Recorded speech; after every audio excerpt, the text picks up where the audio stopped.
রাজনৈতিক দলগুলো যদি দেশের মানুষের চেয়ে বেশি শক্তিশালী হয়ে যায় তাহলে কিন্তু গণতন্ত্র বিপর্যয়ের ভেতরে পড়ে। বাংলাদেশে যে পদ্ধতিতে নির্বাচন হয় সেটা কিন্তু ফার্স্ট পাস দ্য পোস্ট, অর্থাৎ যেই সবচেয়ে বেশি ভোট পান তিনি কিন্তু বিজয়ী হন। এখানে কিন্তু 50% হলো কি না হলো, এখানে কোনো ক্রমানুসারে হলো কি না হলো, কে প্রথম হয়েছে, কে দ্বিতীয় হয়েছে, কে তৃতীয় হয়েছে, কে চতুর্থ হয়েছে, কে পঞ্চম সংখ্যক ভোট পেয়েছে, সেটা কিন্তু গুরুত্বপূর্ণ নয়। এবং এটা বাংলাদেশে এই কারণেই প্রচলিত যে বাংলাদেশের যে আর্থ সামাজিক ব্যবস্থার কথা একটু আগে এখানে বিভিন্ন আলোচক তারা উল্লেখ করেছেন। আমাদের আর্থ সামাজিক অবস্থার পরিপ্রেক্ষিতে সামাজিক এবং আর্থিক এবং আমাদের কালচারাল এবং আমাদের যে মানসিক যে সাইকোলজি, সেই সব কিছুর পরিপ্রেক্ষিতে সবচেয়ে সহজ যে পদ্ধতি যাতে করে আমরা মানুষের মতামতটা রাষ্ট্রীয় পর্যায়ে উন্নীত করতে পারি সেটা হচ্ছে first pass the post, FPTP পদ্ধতি।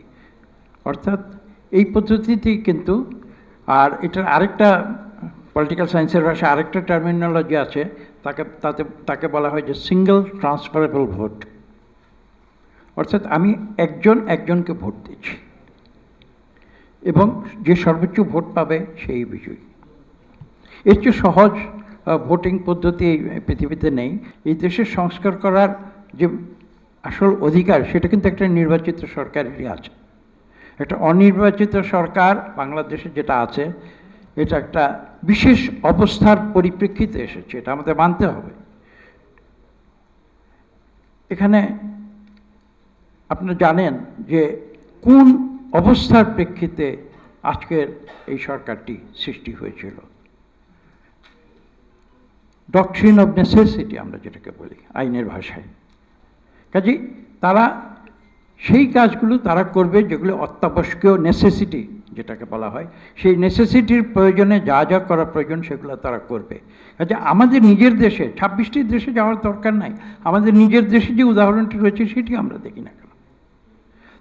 তারা তো 3 মাসের ভিতরে প্রয়োজনীয় যা যা করার করে একটি সুষ্ঠু নিরপেক্ষ নির্বাচন দিয়েছিলেন, এবং এমন একটি নির্বাচন দিয়েছিলেন যা বাংলাদেশের 54 বছরের ইতিহাসে আজও আপনি জিজ্ঞাসা করুন একজন নিরপেক্ষভাবে উত্তর দেবে যে বাংলাদেশের সবচেয়ে ভালো নির্বাচন কিন্তু 91 সালের নির্বাচন ছিল।